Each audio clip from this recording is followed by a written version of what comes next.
welcome to a reading vlog, my first reading vlog. I have seen a few YouTubers do this, but the one that got me inspired to do it was Emmy, aka Emmy Reads here on YouTube. I've just been binge watching all of her reading vlogs recently. It has been so much fun. It's just fun to watch them and just relax and just hear her discuss her books. She's amazing. If you don't follow her already, please go follow her. She's amazing and so lovely. So yeah, I wanted to try my hands on that myself. So here we are. So today is Thursday. And I'm thinking these will be Wednesday videos maybe. I think that's a good day for uploads for these kinds of things. So what I have been reading recently is I've been continuing on with the Throne of Glass series, and yes, I have finished Crown of Midnight.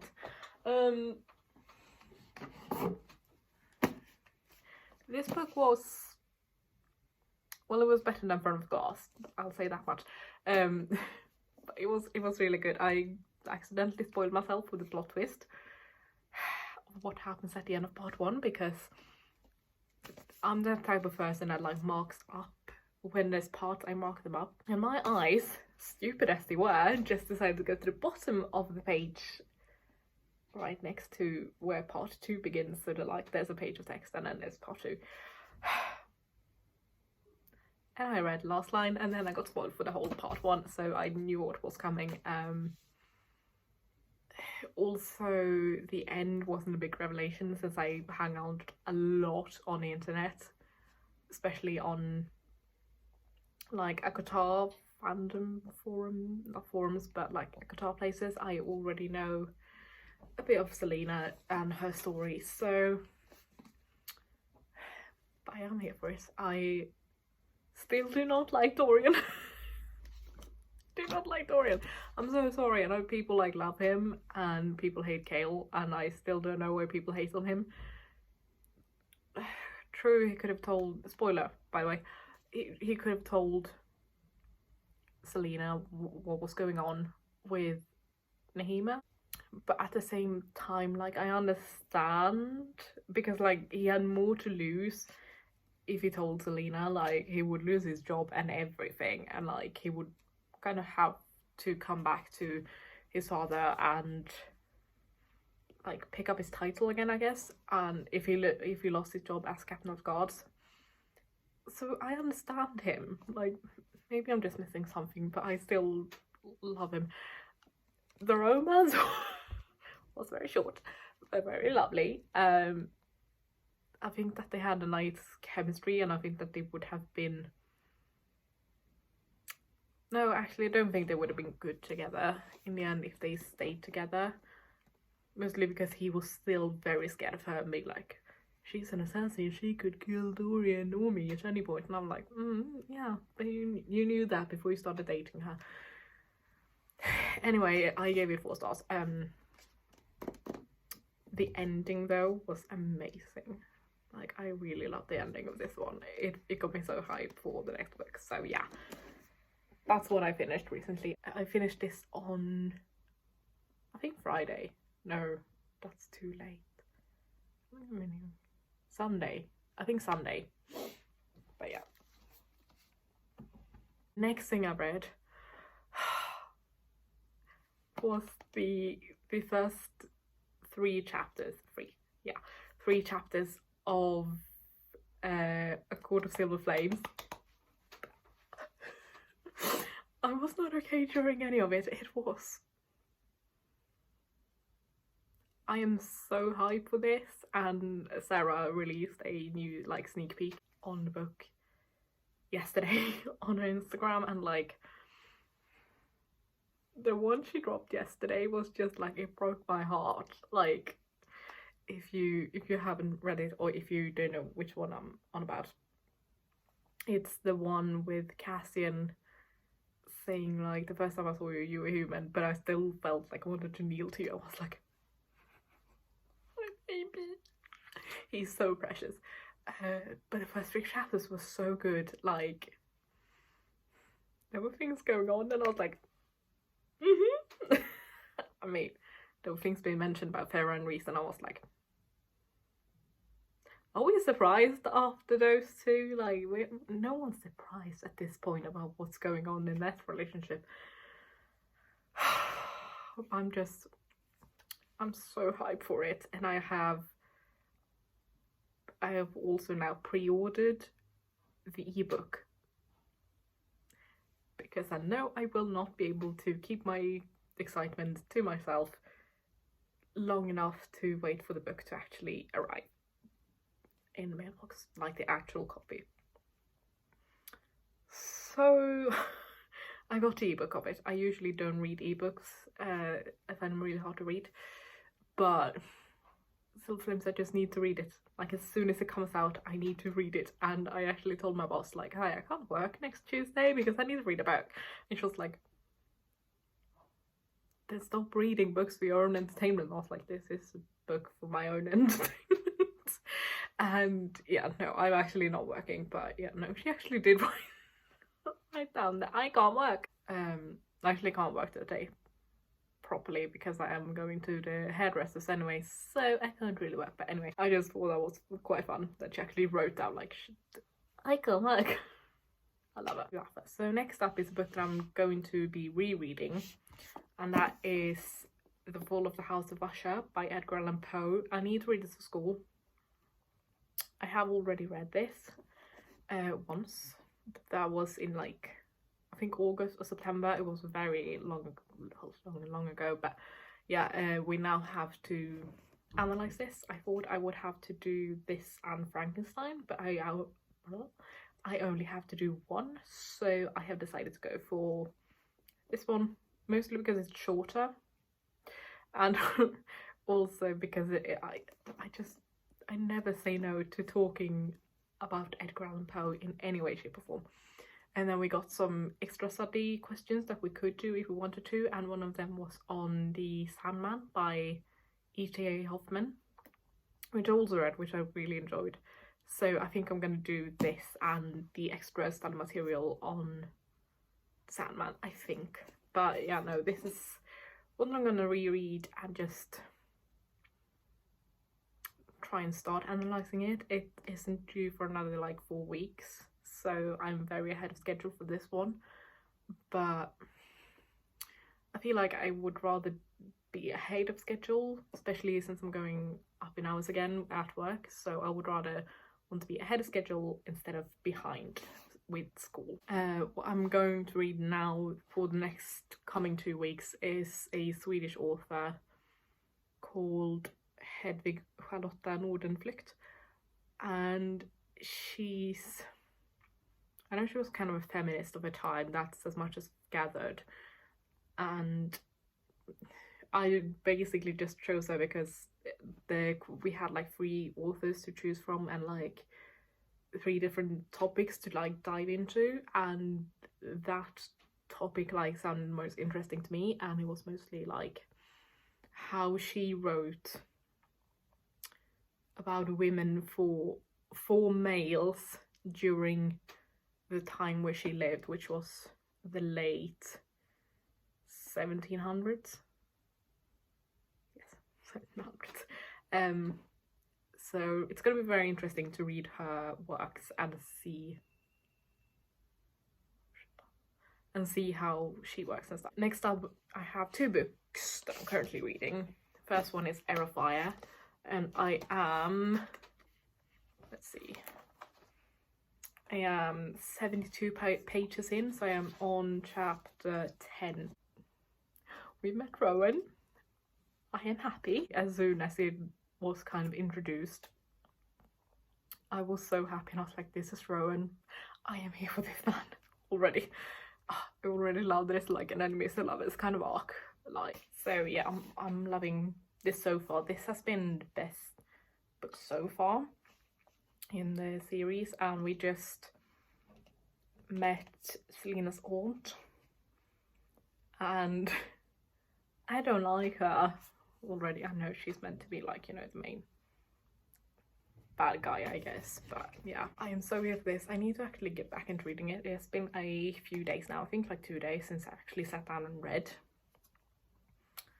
But yeah, no, I need to get back to this. I'm so excited to see what happens, and I'm almost done with the series. Well, I'm not, but I'm like halfway done, and that like scares me. But yeah, this one I will definitely be continuing soon. And then today, as I'm recording this Thursday, I was in a big place called Ullared with my mom and her co-worker. Like, Ullared is like a huge Swedish, it's kind of like a shopping mall, but it's only like one big humongous store. Like, it is ridiculously big. They have everything. They have food, they have clothes, they have like hygiene products, they have everything that you could ever ask for, and it's all relatively cheap as well. So like a lot of people go there to like buy loads of things for a lot of money. But yeah, no, they have like their own TV show. They have, it's just huge, and it takes like about an hour and a half to get there by car. So I decided to bring a new book to read in the car, and that was Ninth House by Leigh Bardugo. I wasn't able to read much in the car. I think it's because I've only slept like 4 hours tonight. So I tried to read, but I just could not focus, but I started anyways. So I am 17 pages in, so not much at all. I've barely made a dent in it. But so far I'm actually really liking this. I think that it's so different from Shadow and Bone, which is the only other Leigh Bardugo book I've read. And like, my weird twisted mind that doesn't have an issue with this loves that there's already like surgery going on, and like the way that the body was described was just, in my opinion, was beautiful. I know that some people find it like horrifying and just so disgusting, but I don't have a problem with these things. I kind of, this is gonna sound so weird, but I kind of like morbid and like, you know, dark things, dark twisted things. Like, I think it's quite interesting, and I just found it to be, I don't know, I just really like the description. I won't read it in case anyone doesn't like it, but I did see a quote that I really liked. So the quote I found that like just was so sad, but I think that like everyone in a way can relate, because I think we've all been there at some point. And it was, no one came to check on her, there was no one left. Like, I think we've all at some point had people, well, felt so alone, like we don't have anyone, even though we do, but we just feel like we don't. At least I know I've been there. So I've been in a position being like, I have no one left to check on me because, you know, mental health issues and stuff. But yeah, that's a whole discussion for another day. But I also absolutely adored the opening line of this book. It was, by the time Alex managed to get the blood out of a good wool coat, it was too warm to wear it. Like, I don't know, it just captured me from the start, and I'm really excited for this one. I know that Rue, aka A Little Bookish, on Instagram recommended this. She said it was amazing, so I'm trusting her in this one. We have very similar taste in like most things, so I'm so excited with this one. I do need to start reading the Bronte sisters. I know I'm behind, but I have ordered all of the books, which I think personally is a great achievement. So I've ordered Villette, I've ordered The Professor, Shirley, and I have one more coming, but I cannot, or do I have 2 more coming? I have Jane Eyre, and I have Wuthering Heights. So I have Shirley, The Professor, Villette, Agnes Grey, and then I think there's one more coming, I think. I also have already the complete poems by Emily Bronte. So, most likely gonna start Wuthering Heights maybe soon as well, I think. Or maybe Jane Eyre. Or maybe I'll wait the new books. I don't know. But I'm hoping this is good because Rue hasn't disappointed me so far. So I hope she doesn't this time either. If she does, I will be sad. If I hate this, I'm gonna be so sad because we have such similar tastes, and she's also made me want to read Crescent City. So I've taken the dust cover off and I marked up the parts of it. So maybe that'll also be a soon to read book. But anyways, that's it for now, and I'll keep you guys updated and everything.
So today's Friday, and I woke up early this morning because I had a staff meeting at work, and then I got a text, happily, while I was at work still, because I was only there for 3 hours, that I had a package to pick up.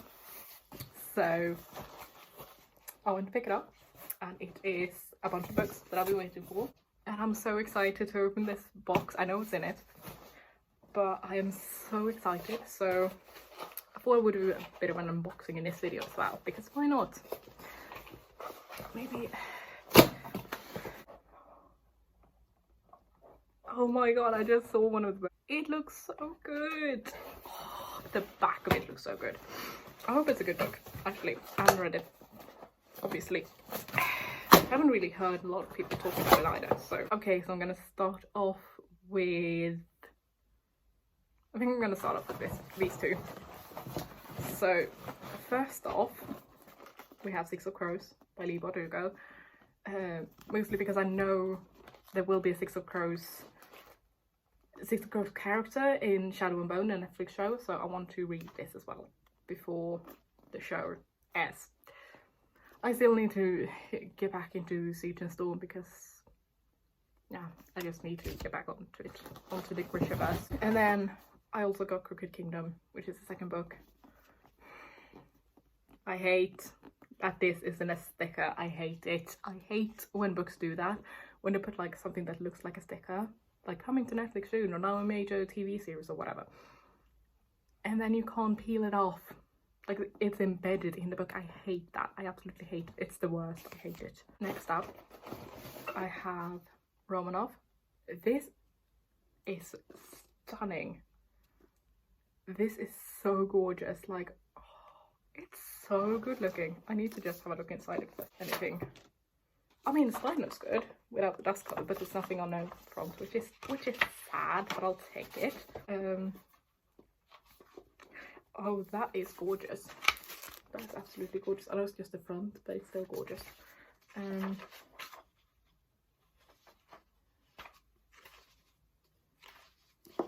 I mean, I haven't heard anything about this really on Book Talk, Book Twitter, or BookTube at all, but it's a very short book. It's shorter than I thought. It is 328 pages, so it's not too much. But I love history and I love historical retellings, and the Romanovs, especially Tsar Nikolai II and his family, are some of my favorites to like research and stuff. So I am actually really excited for this one. I think it's about Anastasia, the lost Archduchess. Yeah, it is. who, if you don't know the story, I'm not saying this is the book story, but so the last Tsar of Russia, Nikolai II, and his family were all executed, and one of his daughters, the youngest one, Anastasia, was presumed to be missing because they couldn't find her skeleton, and so it was said that she was missing, and then people claimed to be Anastasia, and one woman got very close to actually being Anastasia. So there has been movies made of this. There's a movie that is a DreamWorks movie. I think it's DreamWorks. It's 20th century. It's not Disney anyway. People always say it's Disney. I'm like, no, it's not Disney. But it's a great movie. And then it's had a musical made of the movie, and I adore the musical. Like, the musical is one of my favorite musicals of all time. Anyways, I'm excited to read this. I'm probably going to pick this up fairly soon, just because it's such a short read. So I'm going to probably pick it up soon. And it also sounds really good. So I'm here for it. And now we have the last two books, and I'm already in love with them. Like, if you know me, you can already guess what books these are. It's the Phantom of the Opera. This is the Colin Classics version, and I mean, I love the rose. Love the rose. I mean, yeah, it's just Phantom. And then making sure there's nothing else in there. Then another copy of Phantom of the Opera. This is the Macmillan. I think it's Macmillan. But I have two other books in this series, and I absolutely love this series. Like, I just want all of them because they look so gorgeous. I have Edgar Allan Poe's collection, and I have John Keats as well. And I also think that this is Michael Crawford. It looks like it could be Michael Crawford. It kind of looks like the original Mask. Yes, I'm a big Phantom of the Opera nerd. Like, the musical is my life. Like, I've seen, I think, 64 times live in 3 countries. So I'm a bit insane, you might say. Yeah, but no, I think that is Michael Crawford. I think. Because it does look like the original Mask, and then it has, I don't know if you can see it, but it has the blue eye right there. Like, I know in the world tour, don't know why I'm talking about this, but if anyone is interested, or if anyone is a Phantom fan like me, I know in the world tour he still has a contact lens, but I think it's white now. I think Jonathan wears a white one, I think. But anyways, I think it's Michael. I don't know. And also love that it's golded. And also the quote on the back is just breaks my heart every time. Christine, you must love me. I also love the insides of these. This is so gorgeous. I mean, so now I have 3 versions of this, which I am super happy about because I love Phantom. Like, you can never have too many of them. But yeah, no, those are the books I got today. I am still waiting for a few others to arrive, and I have been sent in 3 different packages, which I don't hate, because that means they are sending, because I made an order of 5 or 6 books at the same time, so that just means that they are sending it as soon as they can, which I prefer, because I hate having to wait like 2 weeks for one book when the others are already there. Like, just send them as soon as you get them so that I can start collecting them. Anyways, it is still very early. It is like, I think around 12 o'clock. I seriously have no idea what time it is. So I have some studying to do today. I'm thinking I'm actually gonna read Nordenflucht today. So I'll most likely do a little reading update either later today or tomorrow afternoon, I think, because I really need to get back into reading, and I'm working tomorrow morning, but I feel like today is a reading day for me. So maybe I'll actually read. we'll see what happens. Anyways, yeah.